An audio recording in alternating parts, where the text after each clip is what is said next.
Hello again. I've written another post today, and this one is about how to start the process of being honest with yourself.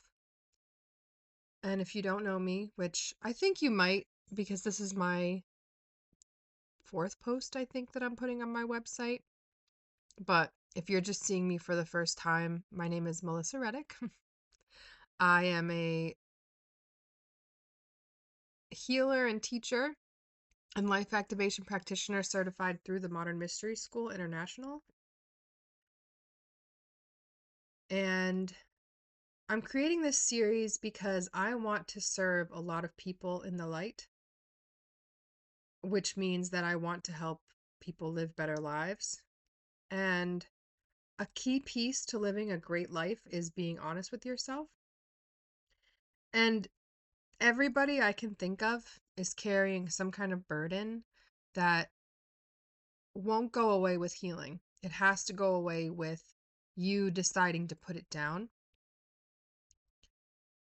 And part of putting that burden down, something I had to do as well while I was doing healing work, was talking to a therapist. And if it makes sense to you to go to an anonymous program, I don't endorse nor not endorse that. I provide information based on my experience about it in this post. I will share that with you later.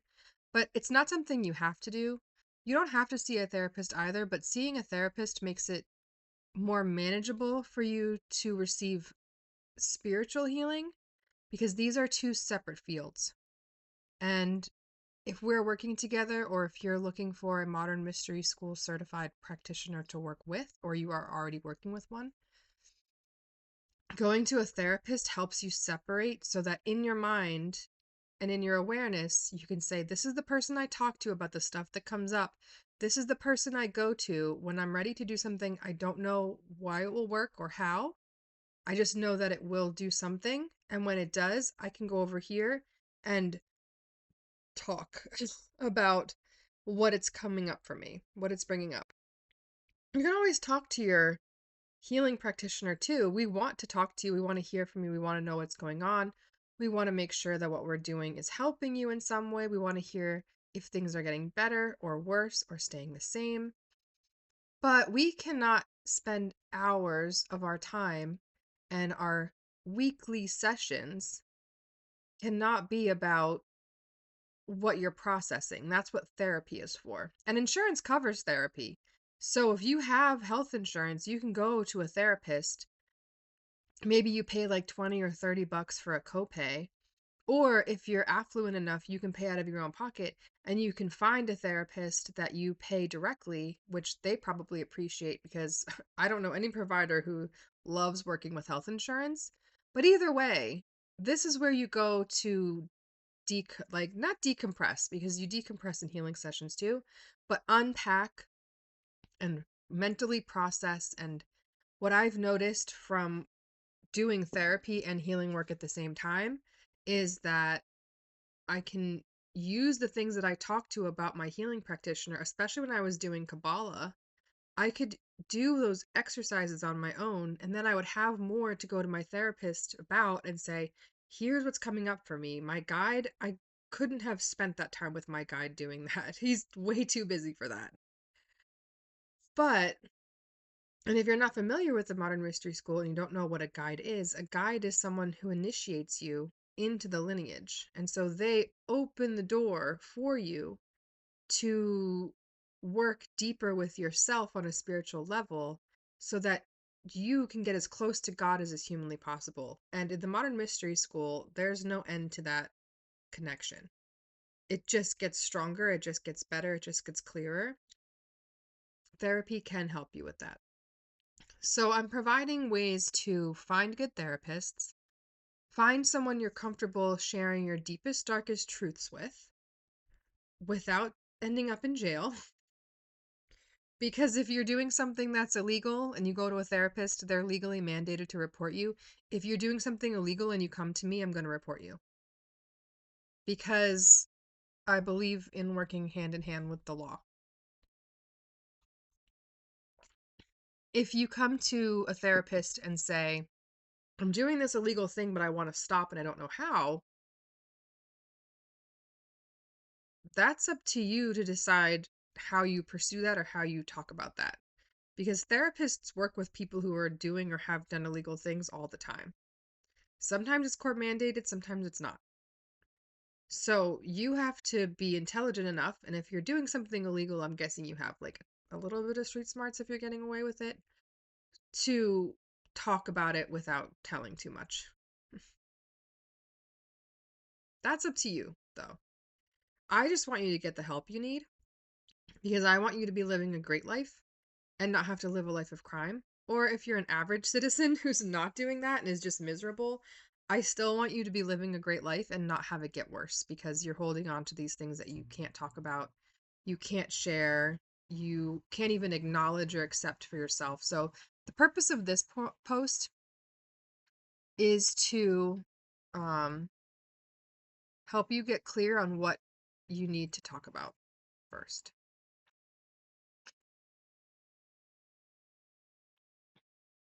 So let's begin. In the average and normal fashion of these posts, I'm just going to read what I've already written. I don't know if I'll be adding things or not. So far, I haven't added anything, but we'll see. For this video, I've already added 6 minutes worth of intro that you didn't get in the post, so let's go. Let's begin. And the title of the post is Tell Your Own Truth. Tell your own truth. Telling other people's truth for them is not the heroic feat you may believe it to be. I've spoken about truth a lot this morning and the importance of being honest with oneself. It helps to also be honest with at least one other person. Otherwise, you are lying to everyone else aside from yourself. That really does a harmful number on the soul.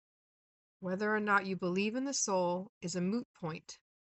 It also messes with your mind, your psyche, your emotions, and of course, it takes a toll on your physical body as well. How do I know this? Well, honesty is the thing that keeps addicts clean from addiction once they decide to stop using and sober up. If you're not an addict, that still applies to you. The reason it works for addicts and you is because when you are lying to the world, since we can never really lie to ourselves, we always know the truth, you have to run from the lie. You have to escape. That desire to escape feels like you hate the world. You hate people, you hate your life, you hate your job, you hate everything. Why does that happen? Because everything you know and love is built on a lie. That creates what doctors call cognitive dissonance. I know it as it tears you apart inside. That being said, no one else can tell your story for you and have it be healing for you. That is why you cannot tell other people's truths and have it be good for them either. If someone is committed to living a lie and you start telling the truth, they are going to choose what they are committed to. That person is going to dig their heels in even deeper. They will try to destroy you too. It is a rare individual who will go towards the light in this situation.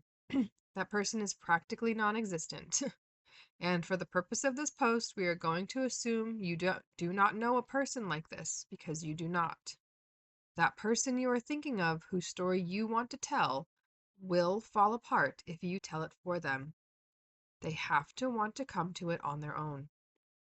It is hard as a brother or sister or friend to watch someone you know and love die inside more and more each day because he or she is living a lie. It is painful, scary, and heartbreaking to watch the light disappear from his or her eyes more and more each day. I know it is. I've done it too, and I've tried the other ways.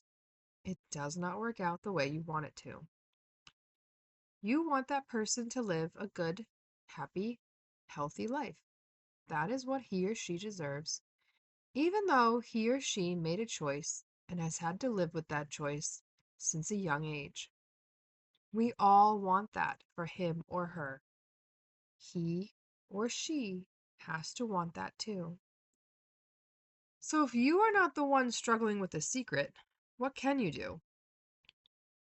You can focus on healing yourself so you do not feel the actually harmful need to help or fix that person you are so intensely focused on.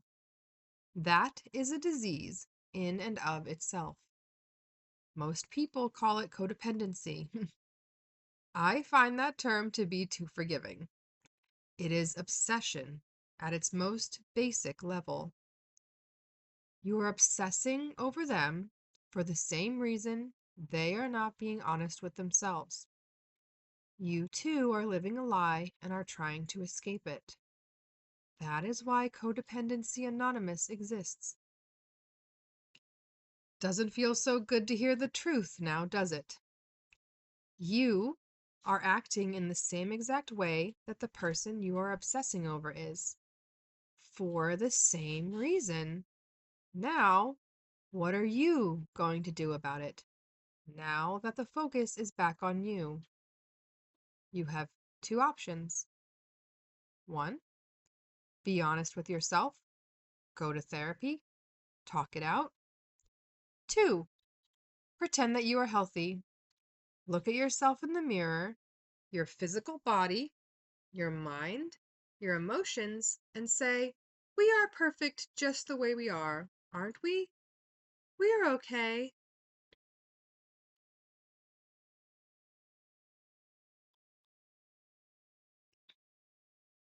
You are not okay. If you are reading this post or watching this video, you are not okay. You are in pain every single day. You are lying to yourself about something big, or at least you are trying to. You are beginning to fail at that. Everything around you has fallen to garbage because you are operating from a foundation built on one single lie. That is it. One lie that you tell yourself every single day. What is it? Write it down if you have to. Get it out on paper first. Let yourself at least accept it. Burn it right away if you want to. You have been victorious at least once in your life if you do that. Nobody has to know. Ball it up and run it underwater until it's destroyed. Tear it to shreds. Throw it away. Write it down on toilet paper and then rip it up and flush it down the toilet. I do not care how you hide your tracks. What I care is that you are honest with yourself. That is literally the only way to get yourself out of the hole you are in today. What I care about is that you are honest with yourself. That is literally the only way to get yourself out of the hole that you are in today. And then, if you're looking at my blog post, I have more images at the bottom of the post, examples of things you can write, and I'll read them here. And then after the examples, I also give more information. So I'm going to read all of that for you. If you want to actually look at the blog post, the web address is www.themelissareddick.com. And then there's only one button on the homepage right now. It says, Are you a winner? You click that and then look for the blog post title, the Tell Your Own Truth, and then scroll down. I'm not going to be adding anything to this video. I'm just posting it as is. So I'll post a link in the description if you're watching this on YouTube. Those are your options, YouTube or the blog post itself. So, all right. So the examples I've listed here, and these are just things that you can write down. These are the lies that you're telling yourself every single day. And whichever one you feel like is coming up for you or that is eating away at you the most, you can write one, you can write 1,000,000, you can write 3, 25, however many you come up with that are just banging on the inside of your mind to come out, just write them down and then do what you want to do with them. You don't have to destroy them. But I just gave you the option of destroying them if you really don't want anyone else to find out, because you already know the lie. So you don't need to like show it to your therapist. You just need to see it and then do what you want to do with it. The first one, so the first few are just like confessions. I cheated on my husband before we got married and never told him the truth. I cheated on my wife while we were married. She accused me of it, but I never told her she was correct. I spent all of my husband's money because I was afraid he was cheating on me or he would leave me. Now we are bankrupt and it is all my fault and he wants to divorce me. I had a baby when I was 17. I wish I had never had a child because my life could have turned out so much better if I hadn't. I hate my wife. I hate my husband. I hate my kids. I want a divorce. I cannot live my life on my own. I need my spouse to keep me alive, or the very least, afloat. I hate that I never get to do anything on my own. I hate that I have to be tied to somebody just because I married them. I married too young, and now I cannot figure out how to live the life I want to live. Everything has to be about him, her, the kids. Why did I do this to myself? Why did I rush in? My parents made my sibling lie in order to protect the family. I knew it was wrong, but I cannot stand what it has done to someone that I love. My family has been torn apart by the lie. I hate it. I am not capable of succeeding in my plans in life. I try and fail, so now I don't even try anymore. I'm a failure. That will never change. There is nothing I can do to fix that about myself ever. I am doomed to fail forever. So those are the examples. I think there are a lot. 6, 13. Okay, you've written it down, now throw it all away. Feed your trash can the garbage, or if you've written it on toilet paper, then toss it in the toilet and flush it. And now I'll read the rest of what I have written. Oh, and the last confession I have at the very bottom is my life sucks and it is all my fault. So that's, you can just start with that one if that's the one that calls to you. Now, okay, I'm gonna try and read these. I could pull them up, but let's see. That is your starting point for looking for someone you can talk to.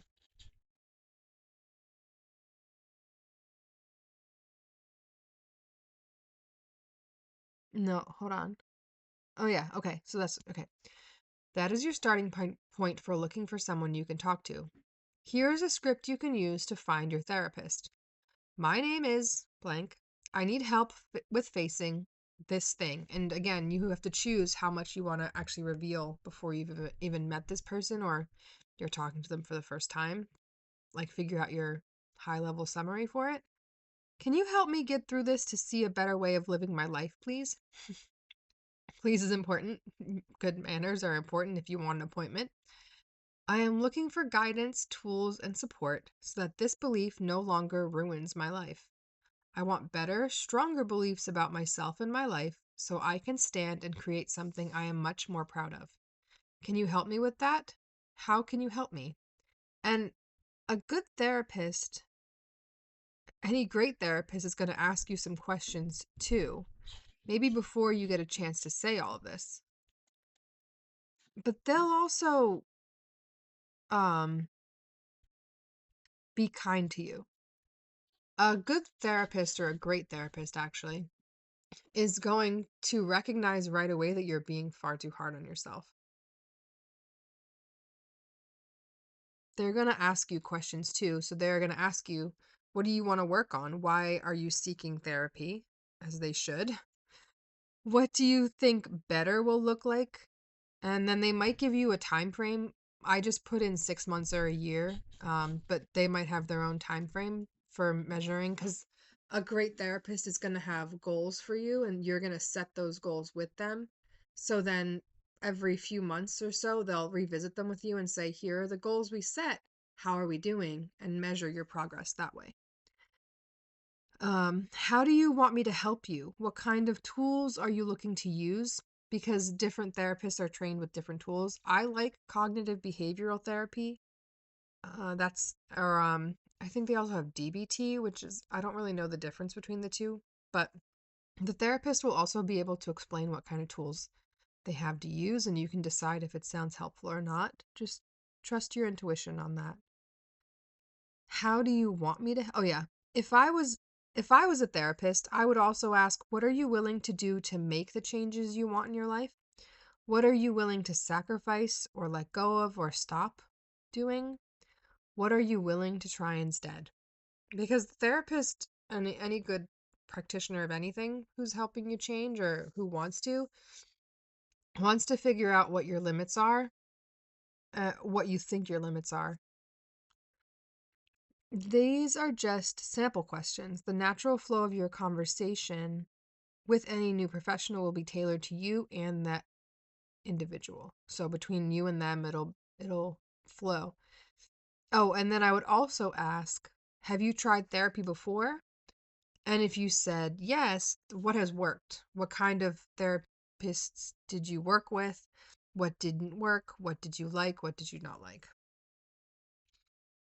And these are questions that I also ask potential healing clients, or I have in the past, and they're part of my first session with clients as well. You want your potential therapist to ask some kind of questions, and you want to ask some kind of questions too. These are great signs on both sides. If confidentiality is a concern for you, as it should be in these situations, you can address that too. Your therapist will likely have a disclaimer that he or she shares with you during that initial meeting or conversation, or it'll be over email. Do not let the scarcity of therapy appointments scare you. It may seem like you cannot get an appointment for weeks. That's okay. Keep calling potential offices and see what they have available. That waiting period is actually pretty normal. You are not in a state of emergency.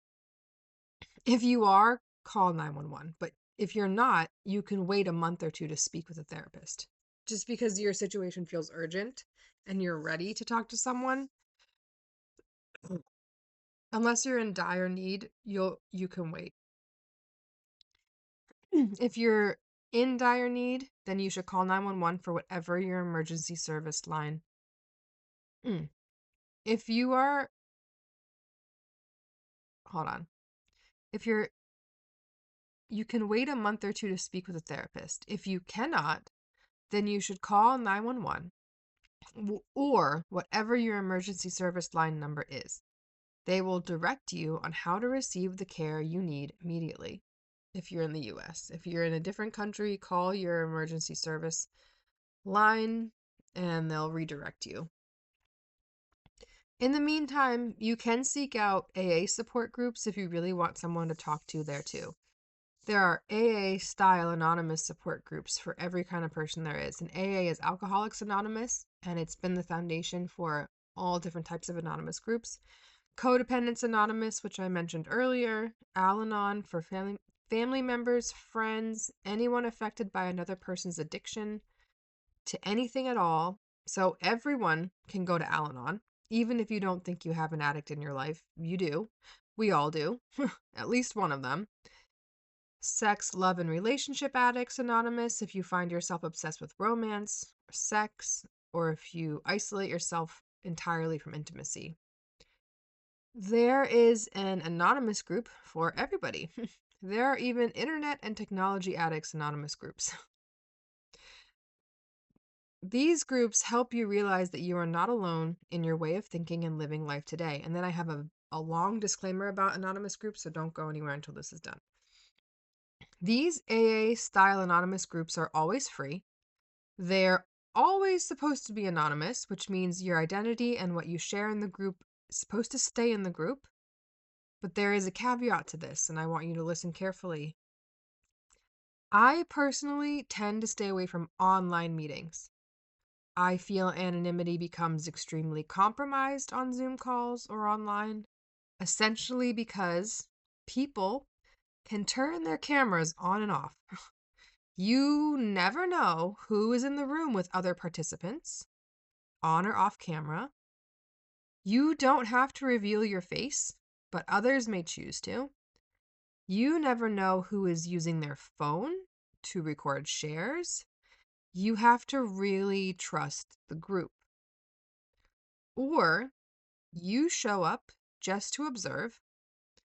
But again, I don't think these are the best way to experience anonymous groups anyway. I've seen things in online anonymous groups that you would never see in person. So I have seen people use voice modulators and animated avatars that look like animals in some of these groups online.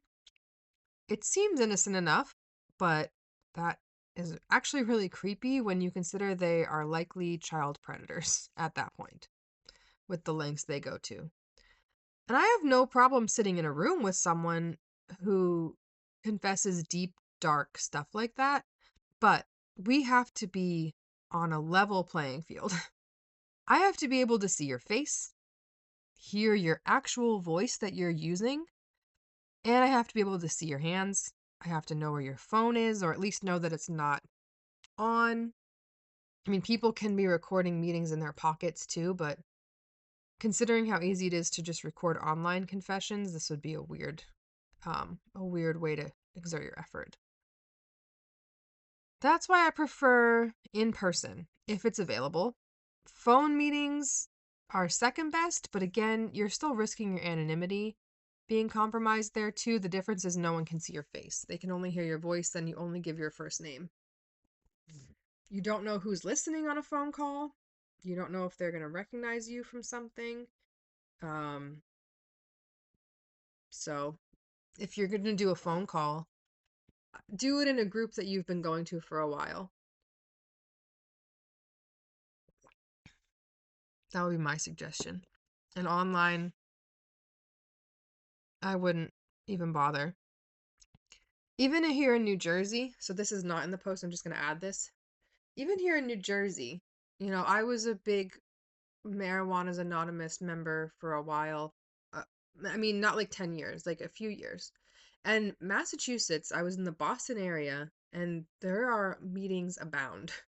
There is an abundance of meetings of all kinds. I did 90 meetings in 90 days, and I went to every single one I could think of. All the ones I've mentioned, except for Internet and Technology Addicts Anonymous. I've only done that online. But the other ones I've done, and then I also did like Debtors Anonymous, Overeaters Anonymous, because 90 meetings in 90 days, it's your way to replace your habit of whatever you're quitting with going to meetings and talking to people and getting support and seeing that people care about you. And addicts are also famous for codependency, so they might make a lot of your interactions about themselves. That's just something you deal with. That's just something you get through. You just accept the reality of that.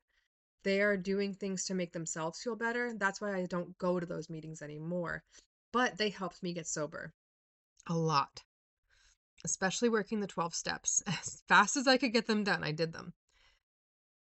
But what you are looking for is the same thing I was looking for back then, which is a way to get the weight of the world off your shoulders and off your chest. Anonymous meetings give you a space to get the ball rolling on that. I thought I wrote something else. Anonymous meetings and therapy together peak mental health support. Because again, mental health, spiritual health, two different things. I want to work with you over here on your spiritual healing, but you have to also be addressing mental. Anonymous meetings, oh wait. As long as you are in the right anonymous meetings, working the steps and working with a therapist you can genuinely be honest with, then you are getting the best care for yourself, in my opinion. Remember your own steps. Find a therapist you can trust. The anonymous support groups can really only get you so far if you don't have that kind of lifeline. I'm trying to think if I had a therapist when I first started going to Marijuana's Anonymous and AA. And I only went to AA because drinking was a big part of my social life. But Marijuana's Anonymous was my home group. And there's a lot of debate too about like, are any of the other groups legit aside from AA, because AA is the original. Just focus on your healing. That's what I love about the groups is like one of the main principles is just we don't need any unnecessary drama. We have enough. We came here to not do this, so we're not going to do this. Um, what was I saying though? I don't know if I had a therapist when I first started getting sober, but I definitely was doing the healing work, and that actually helped me get to the point where I wanted to get sober, which I can talk about another time. Um, but there's a reason that I'm saying this, and part of the reason why I was successful, and maybe this is true for you too, is that I knew myself well enough and I had a sense of purpose that was strong enough that I wasn't going to let um someone else sway me from what I was doing there. So I found the best sponsor that was available to me, and she's still the best. She's still sober. She'd been sober for like 10 years or something at that point. But you need someone who can help you directly one on one to be honest with yourself and the world at large. That's the point of this whole process, is so that you can be honest with yourself and other people too. The hardest part of that challenge is still facing the people you've had to lie to and or for your entire life. A sponsor can only help you with that insofar as he or she is mentally healthy and stable. Addicts, even ones who are getting clean, even those who are doing service in and out of meetings, can relapse at any time. And if their instability can affect you, you want to have the therapist there who is still a lifeline for you. Your therapist will be a licensed professional. That is someone you can rely on most of the time. We're not going to pretend that therapists never lose their licenses for one reason or another. We're just going to say it's more stable than an addict in recovery. And your therapist might be an addict in recovery. Who knows? You got this.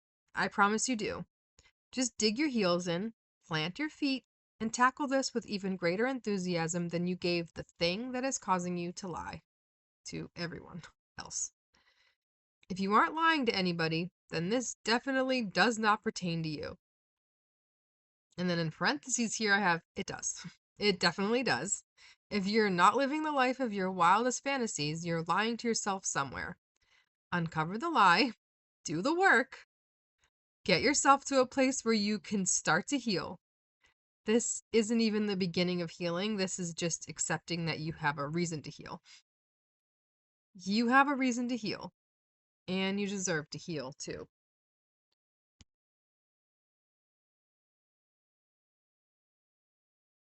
So, why am I spending so much energy on this? Why am I making this point and spending hours of my day? And why am I, the overall picture is, why am I spending hours of my day pretty much every single day to write, to create posts, to share that healing is possible. You deserve to heal. There's a way to heal. And you don't have just one source or outlet for healing, you have multiple options, and they all work together. Therapy, medical doctors that for your physical body, therapy for your mental health, psychotherapy is a combination of the two. Um, where you're like the psychiatrists that also prescribe drugs are a combination of the two. And then spiritual healing, which is a different realm and does not um, conflict or compete with these in any way because they're all separate, right? Mental health therapists are not competing with doctors, hopefully. If you're clear in what you need from them, they're not competing. It's the same with spiritual healing. I can't do what medical doctors do. I can't do what therapists do. That's the whole point of this post specifically, is I can't. I'm I'm not licensed, I'm not trained. I can't do CBT with you. I can't do DBT. I can't do the tapping. Like that's all them over here. And a shitty practitioner of any of these realms is going to conflate one or two or three of them and tell you that it's okay. Like I can't even begin to list the professions, but maybe you know of one or two, and that's not good for you. I think. A chiropractor is a chiropractor. A chiropractor works on reconfiguring the structure. If a chiropractor is also a spiritual healer, the chiropractors that I know, and I know a lot of them who do both, are very, very clear about this is when I'm working your physical structure, this is when I'm working your spiritual structure. Here's how you may see these things overlap, and they do because you're one human being. But I'm not going to go over here and say I'm doing chiropractic work. I'm not going to go over here and say I'm doing spiritual healing. These are two separate things that I offer together, right? I'm not a chiropractor, so I don't do that. I don't have any training in any of these areas. My training is online. it's in infrastructures for apps and, things on your phone. Oh, my flashlight's on. That's good. I was using it to find the microphone on my computer earlier. But my training is in a lot of different things. Customer service. Um, I've done door-to-door sales at one point with Kirby Vacuum. Um, that was interesting to say the least. I've driven Uber and Lyft for a year solely as my sole source of income. What else? I've been teaching in schools for the last, was it 2.5 years or something at this point? So January 2024, it's now August 2026. We're about to go into the new school year, so I don't know. 2 years? A year and a half? No. Yeah. Who knows? I don't teach math, but I do have a math degree.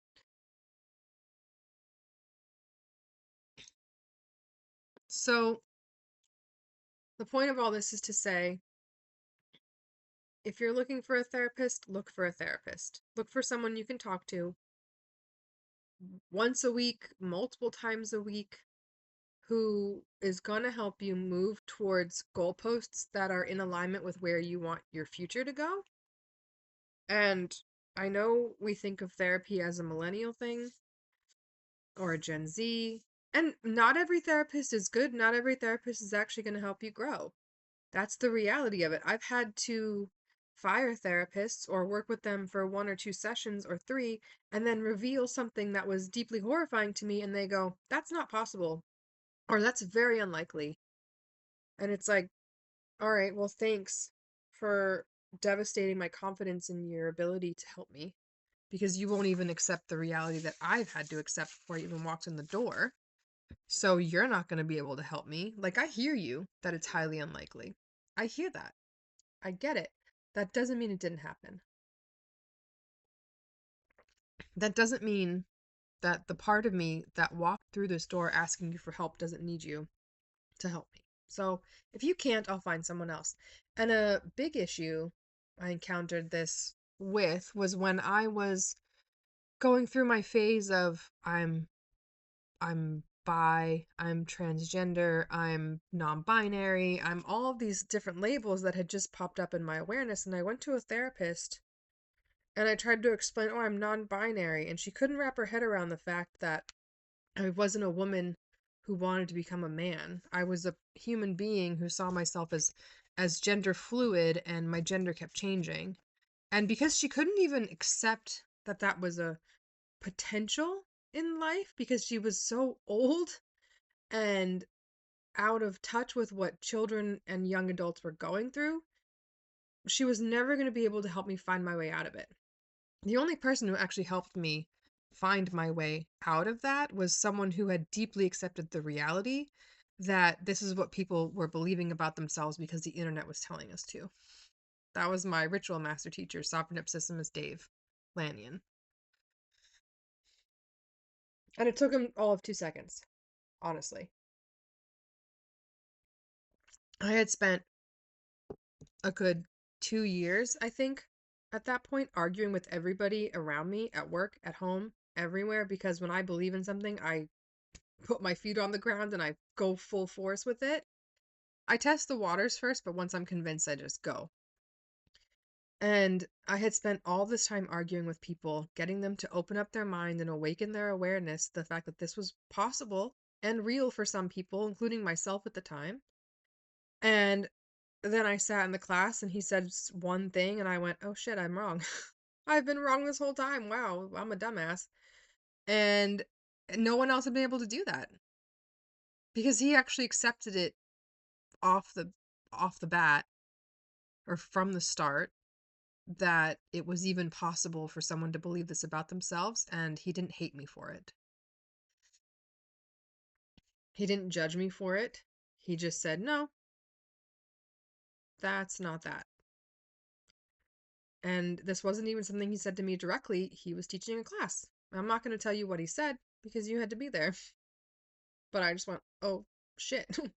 All right. Well, the name change that I've been trying to get to go through that I sent to the government 3 times hasn't gone through. Thank God for that because I don't have to go back.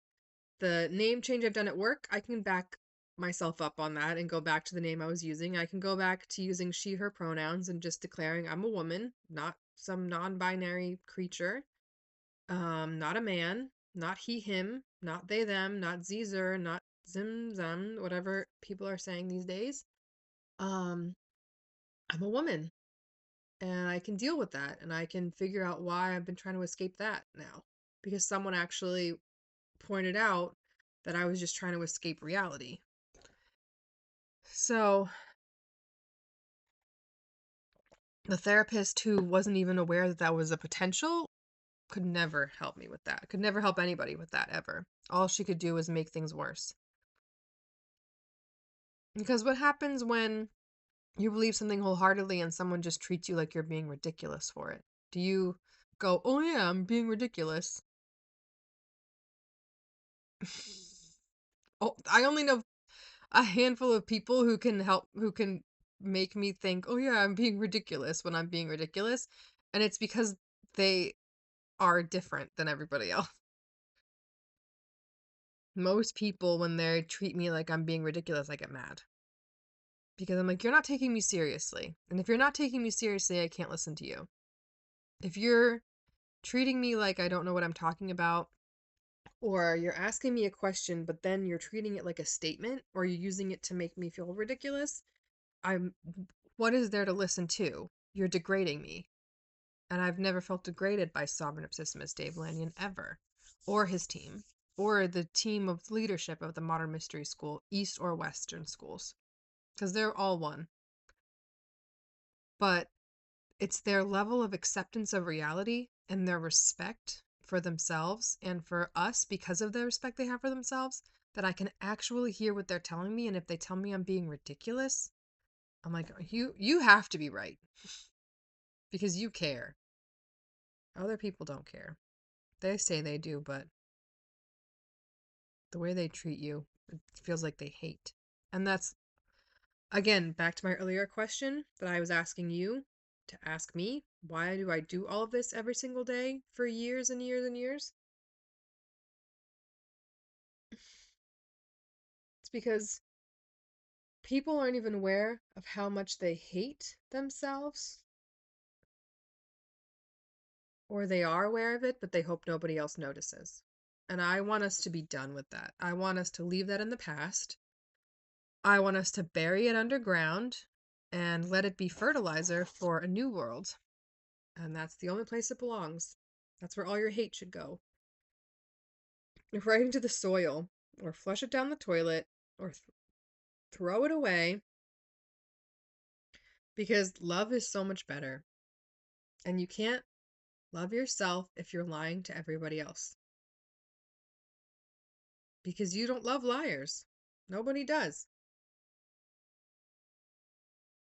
And if you're in a state where you hate yourself because you're doing what you would hate somebody else doing to you, to them, then all you have is to look out at the world and see the hate you have for yourself reflecting either at somebody else or back at you from them. All around. That's all you can see is what you feel about yourself because you think that if people knew the truth about you, they would hate you. Therefore, you hate yourself because if someone else was doing what you're doing to them, you would hate them. And that's all you have. And I don't want that for you. I don't want that for any of us. because the world sucks because of that. It's absolutely awful. And modern mystery school, people talk about the modern mystery school as a cult. And the reason that you can look at us and say we are a cult is because people never want to stop going back. We never want to leave. Because when you're in the bubble of the modern mystery school, when you're at an international program and you're surrounded by people, it isn't even about necessarily being with your spiritual family for everyone, for all of us. It's not really about that. It's about being in the energy of a place where we are all accepting the fact that we hate. And we don't want to hate anymore. We want to love. We have all this stuff that we don't like. And we don't want to have that attitude towards life for ourselves or anyone else. We want to be in joy. And joy is possible. And we have panels of teachers at the front of the room, at the sides, at the back. These people teach us all different things that seem like they have no connection to one another, and yet they do. And they're all teaching us that love and joy, peace, getting to fucking relax are all possible. And we all start at the same place. We all start accepting the fact that we fucking hate it here. We want to die, most of us, or kill somebody else. Like, not actually, like I said in the beginning, you're probably average. You're probably not on that scale of like actually murdering people, but the desire is there. Like, we accept the reality that most women are sitting at home watching courtroom documentaries and serial killer documentaries and like shit like that. Maybe men are too, but like, you hate your coworkers. There are people at work you just wish would quit or disappear. Like, these are real things that real people deal with every single day. And social media just feeds that to you on a whole new level that humans have never had to deal with. And social media kind of empowers people to just do whatever the fuck they want. Pardon my language there, but like, so it's really time to like move the needle towards doing what you want to do towards the purpose of having more love and joy and inner peace and harmony. And harmony isn't about getting along with everybody, it's about getting along with yourself. So then you kind of magnetize towards the people who you can naturally create harmony with in alignment with just you being yourself. The whole like people pleasing, everybody's got to get along, that just feeds the hate. And I can tell you from my personal experience, if you ever see me at a program, um, which I hope you do one day, although maybe if I'm your guide, you know, however many years down the line from today, August 27th, 2026, things might look a little bit different, but here's how they are for me today. I go to an international program and I try to stay quiet, honestly, especially before class, on lunch, and then even afterwards, because these are such special and sacred times. Before class, and here's how I think of it, and here's how I wish everybody thought of it, honestly. But the reality is, we aren't all on the same wavelength, we're not all on the same page, but here's how I think of it. I'm showing up to learn something, whatever it could be business classes, it could be tarot, or as we say it in school, tarot. It could be astrology, it could be astrology healings, it could be alchemy, it could be, I'm trying to think, elven and fairy magic, dragon magic. We could be talking about vampires that day. Like, we could be talking about anything. We just did the main thing. And the main thing is, like, what is the one thing in your life that you really just want to bear down on and make happen? And you don't have to choose just one. You can make a list. and prioritize it. But what are those things that are driving you? What's your North Star? Where are you pointing at in life? And if you don't know that today, why not? Because you're pointing towards something.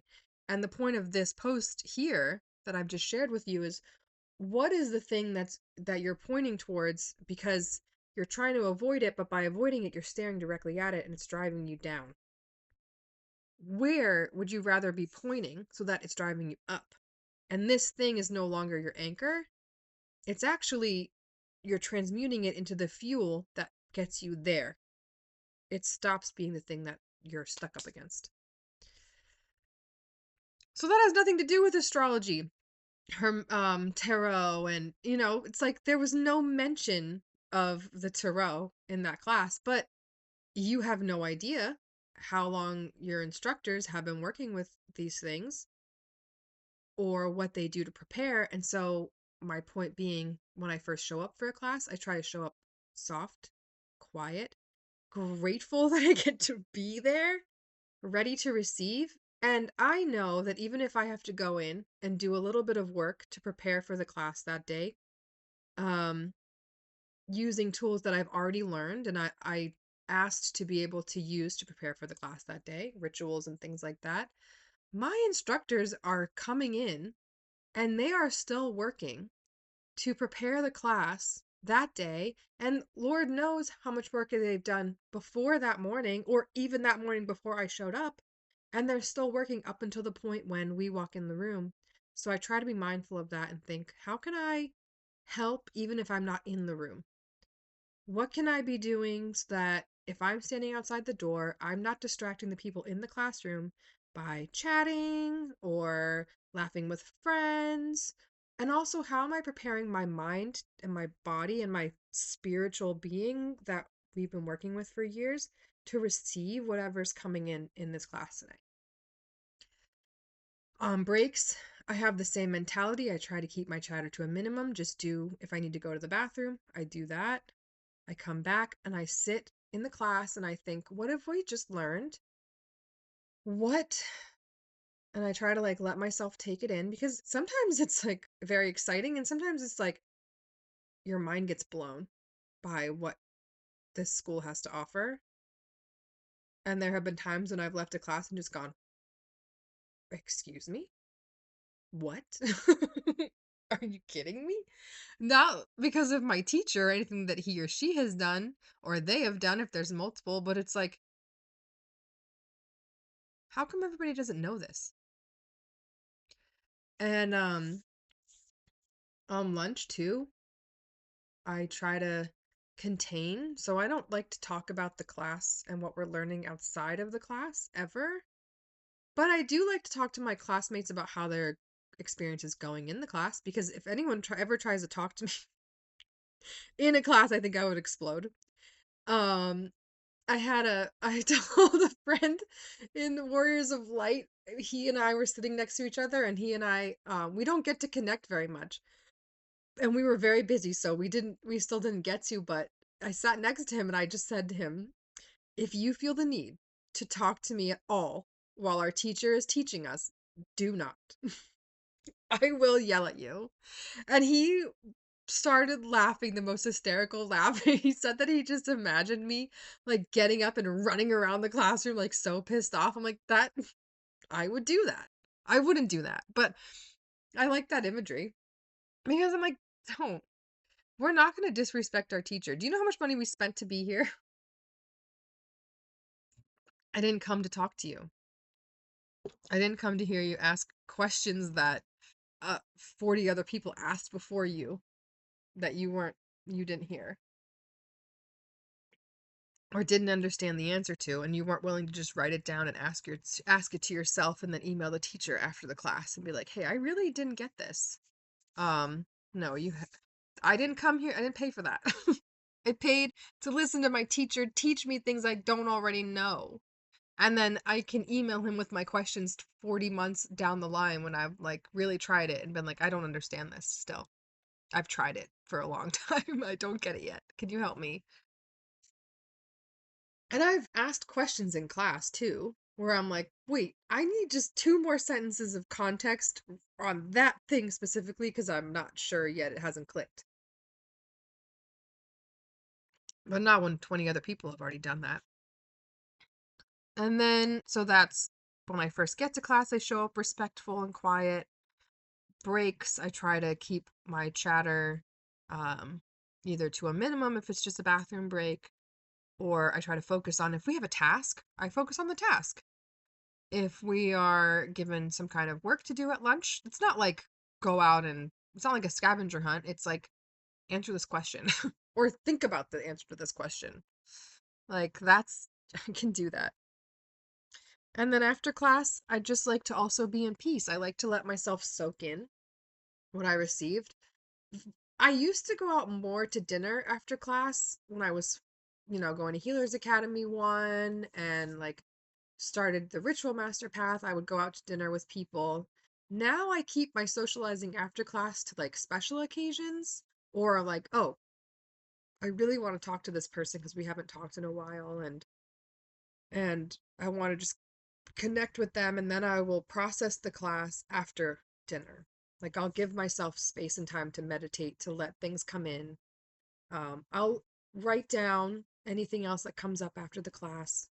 But I really just try to be introspective. And so there have been moments in time when people have tried to talk to me before a class, and I'm just like, no,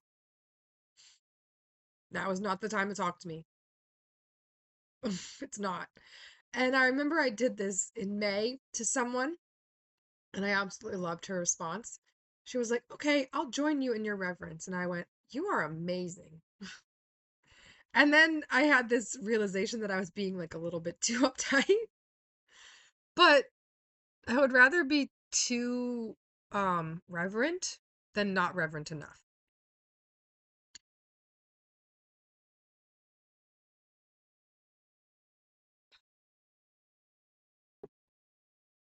I forget where I started with this, as I normally do.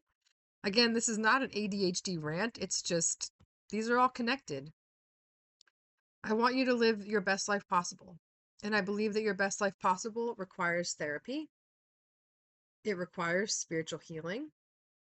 It requires you to see medical doctors for medical needs. It requires you to have clarity on what each of these do in your life. And chiropractic medicine is part of medical doctors. Chiropractors have are chiropractors MDs? Or hold on. Chiropractic medicine. They have their own um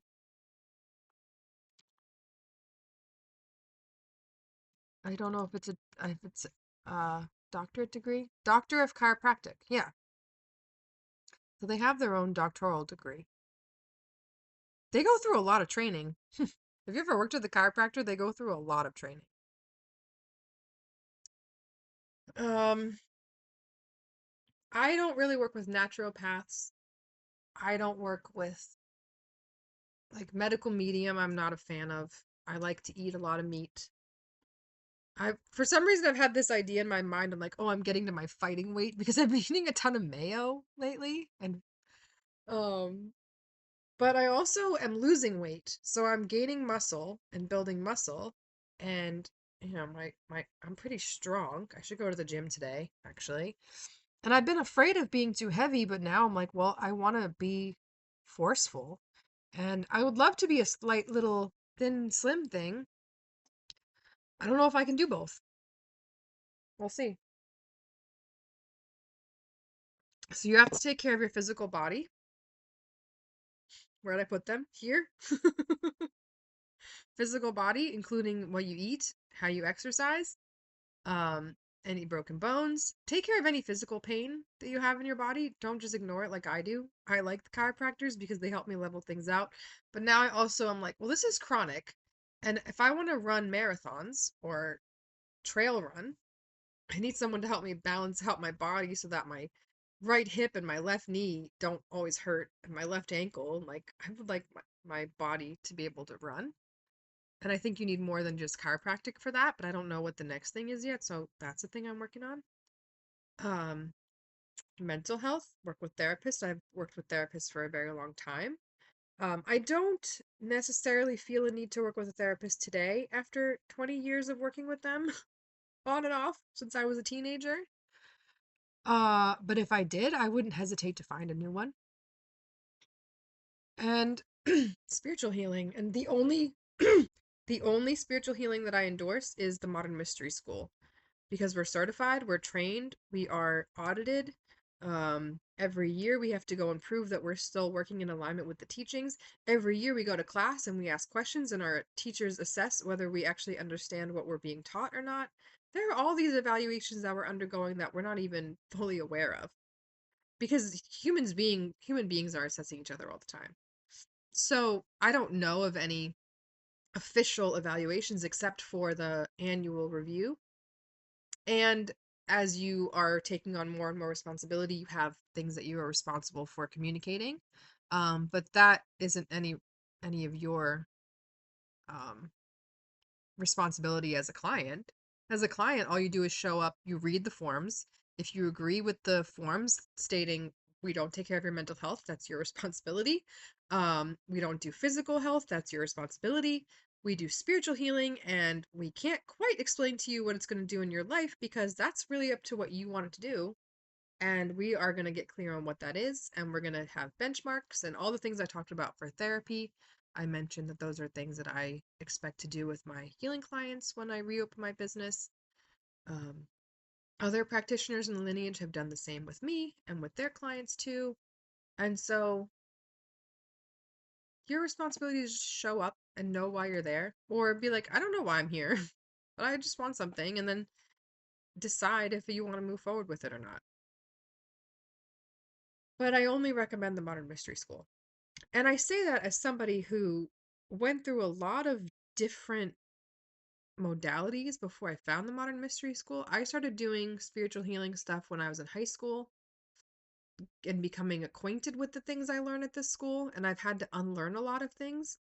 But I've also had a lot of things validated. But you have to, in my experience, be willing to let go of what you learned outside of the school, because what you learn in the school is so much more pure, and it's what you were trying to learn here. You get to learn the real thing here. Astrology, specifically for me, the tarot, I didn't do a lot of research into the tarot. I just kind of meddled with it.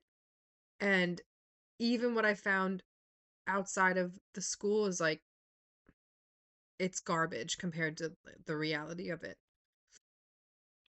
And you can disagree with me. That's fine if you don't want to let go of what you've learned out here. You don't have to. Just know that if you want to be able to do things in the lineage, that's part of the growth process, is being like, okay, thank you for teaching me that. That no longer serves me. This is better. It's way better. We learn about angels. We learn about spirit guides. We learn about the 12 races that are not human races. They might be humanoid. And that's actually an intro level class that you can take whether or not you go to Healers Academy, but it's one of the prerequisites for attending Healers Academy level 1. We learn a lot of different meditation techniques. We learn about, I'm looking at Horus, the hawk god Horus. Um, we learn about gods and goddesses like the Egyptian, Greek, Nordic pantheons, and like Japanese pantheons, Hindu, all of these different, um, Roman, I can't even name them all, to be honest with you. And we learn about them directly. So we don't just sit in a class and hear someone talk about them. We're basically um, learning about them through our own personal experiences. So, Modern Mystery School is better than any other New Age school you can find, or non school, or book that you can find out there. But I also, like I said, recognize the value of having the experience on your own time. And then when you, like, I found the mystery school when I was ready to take it seriously and say, okay, I've been reading books. I did like a crystal healing class online before I found the mystery school. The school was called Crystal Dragon Healing Online or something like that. I don't even think it's available anymore. But I went through a whole certification process. I would go to coffee shops with my laptop and I would study. I would take notes. I would learn about the crystals. I don't remember a single thing they taught me about any of the crystals anymore because there wasn't any real energy behind it. It was just words. I got a certificate, which I still have because I earned it through my work.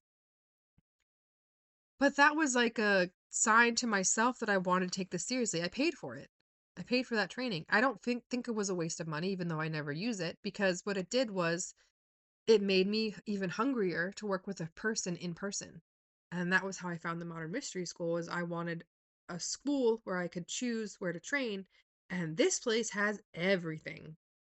I wish I could show you all the paths that we have for what you want to learn. And maybe that's one of the graphics that I'll create when I go to healing fairs, which I'm creating a schedule for the next year of potential places I can go and talk to people in person because it's exactly what I was looking for, like to the T. So I hope that's true for you too. Whether or not you want to be a healer, whether or not you want to be a spiritual teacher like me, because you can be, this school is designed to empower us to share the tools, not just use them for ourselves, but using them for ourselves is foundational to being able to do anything else. So the first and only person you're ever working for or with is yourself. And everybody else is just an natural expression of what you're doing already for yourself.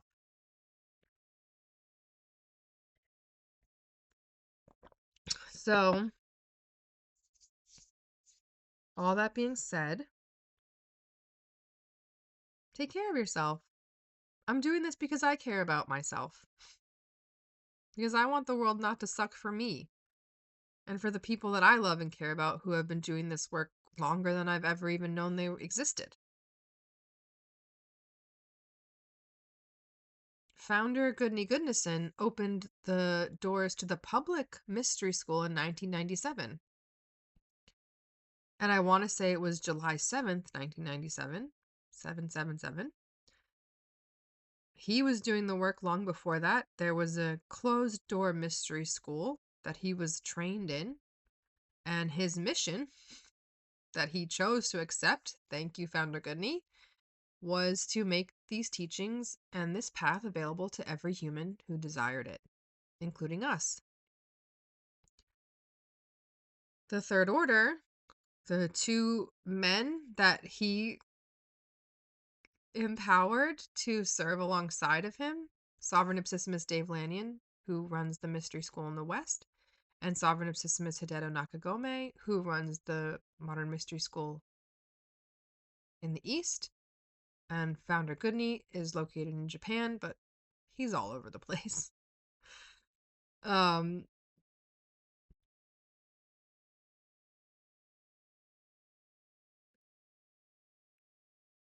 they work as a team, and then they also have their wives, and their wives are essential to the growth and sustenance of the mystery school. And they also have an even broader team of leadership and administrators, teachers who work with them at their headquarters and all over the world. And I could spend hours listing the people that are part of that team. But they've been doing this work a lot longer than I've even known the mystery school existed. Most of them.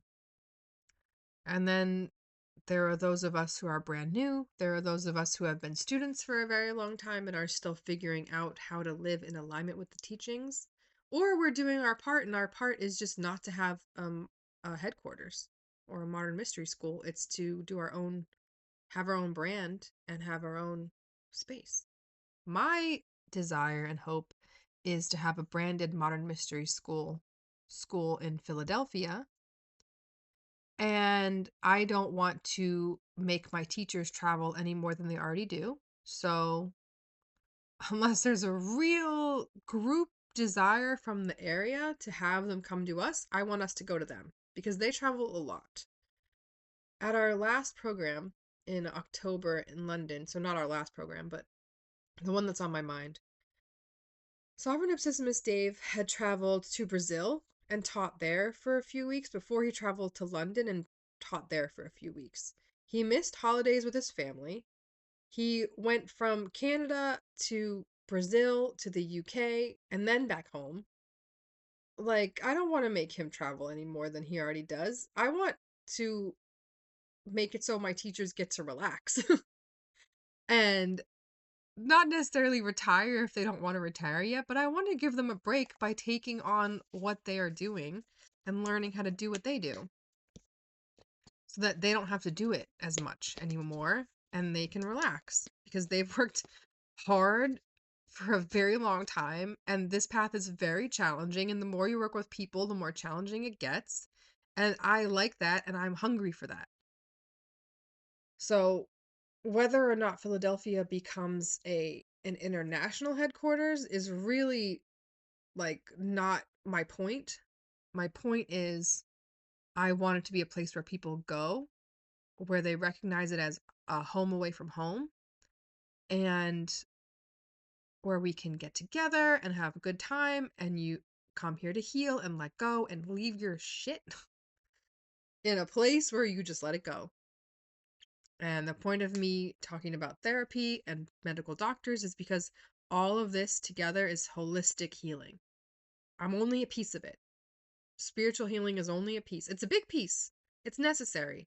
And I will do my best to explain why in the best way that I can without understanding a single millisecond of why it even makes sense. I don't understand it.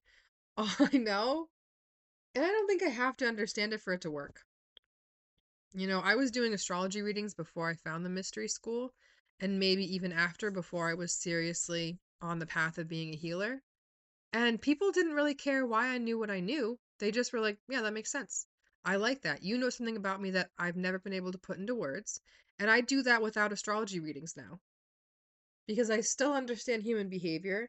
I understand we're multifaceted beings and we are essentially, each and every one of us, our own universe. And if you are too focused on this lie that you can't admit to other people, all you're looking at is this singular point, and that's emanating hatred in every direction. And you have a whole universe outside of you and within you, because it's all one, where you could be emanating love from every corner, facet, and fiber of your entire being. It's hard to say no to hate and say yes to love. Not everybody can do it, not everybody will do it. A lot of people will try and they'll fail, and some, very few, won't fail. They'll succeed. And I want you to be one of those people who succeeds. I want us all to be one of those people who succeeds. And what happens with the Modern Mystery School, and this will be the last thing I say before I call it, I don't even know if I'll call it a day. Who knows if I'll make 3 of these today. I have no clue what I'm doing after this except building a schedule for fairs for the next a year or so I can put it in my business plan as a source of revenue and a source of where my money will go when I have it. Is Oh my gosh, I lost it. No, I didn't lose it. I want you to be Oh, okay. So, something that is interesting about the Modern Mystery School, and again, this is the last thing I'm saying. So listen, because it pertains to you, specifically you who's watching this video, who made it all the way to the end.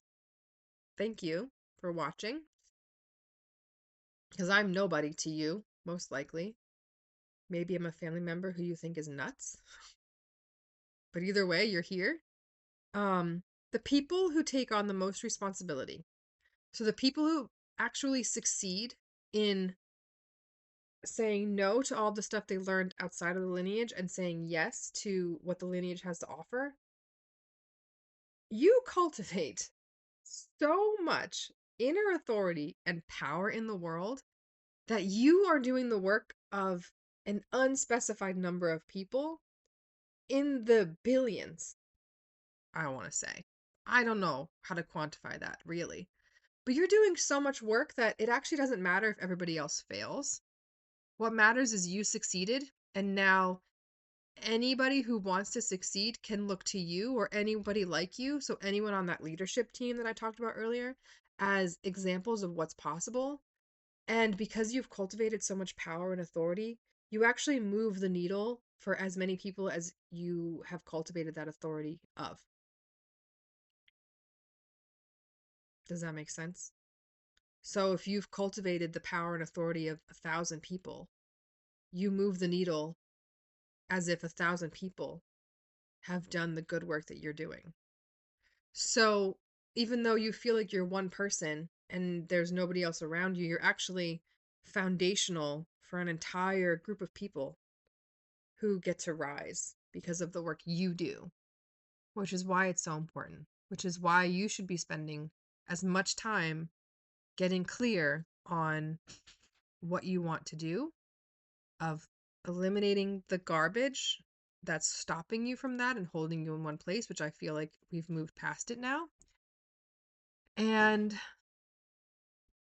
the job of the adept initiate, which is what you become when you do the empower thyself initiation, is simply to become a person you admire.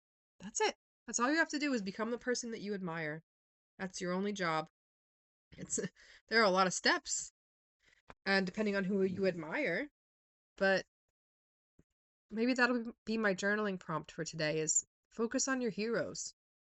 Focus on who you, and if you don't know, my journaling prompts are on my other website right now.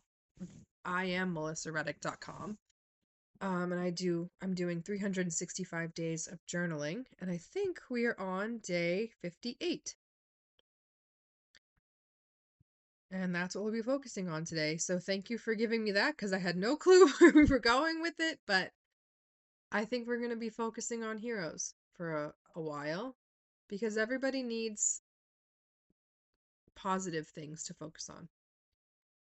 So I'm doing the thing that Sovereign Ipsissimus Dave always does, and now I've worked with him long enough, or as his student long enough, to know, oh, this is what he sounds like when class is done. Or this is what he sounds like when he's about to let us go on break. Or this is what he sounds like when the Zoom call is done. It's like, you know, the energy's done, it's wrapping up, and we all either have to go to the bathroom or we have to do something else now. We need to go eat lunch. But it's nice to have those familiar cues. So think about what I've said. Rewatch this video as many times as you have to. And I just hope that you got something from it. Because that's all I can do, really, is to just hope that I imparted one tiny iota of wisdom that your being took in and was like, yeah, this is the one I'm holding on to. That's fine if it was just one. Maybe you got a handful of seeds, maybe you got two, maybe you got a whole garden, and that will start to grow in your awareness over time. But whatever you got is good for you. I just appreciate you making it this far, and I love you. I genuinely mean that. Whether I know you or not, I hope I do. If I don't know you today, I hope I know you tomorrow.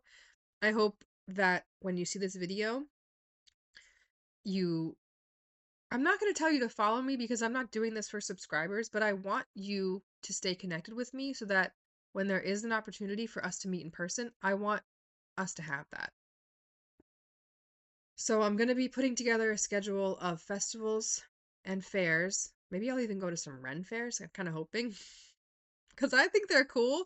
And I've wanted elf ears and I bought a ton of cuffs from Spencer's, but none of them are the one I want. So maybe this Sunday I have to go to. There's an open air market. Anyway, I like shopping. That's a thing about me. If you didn't know that, I like shopping. But Ren fairs, I want to get the elf ears.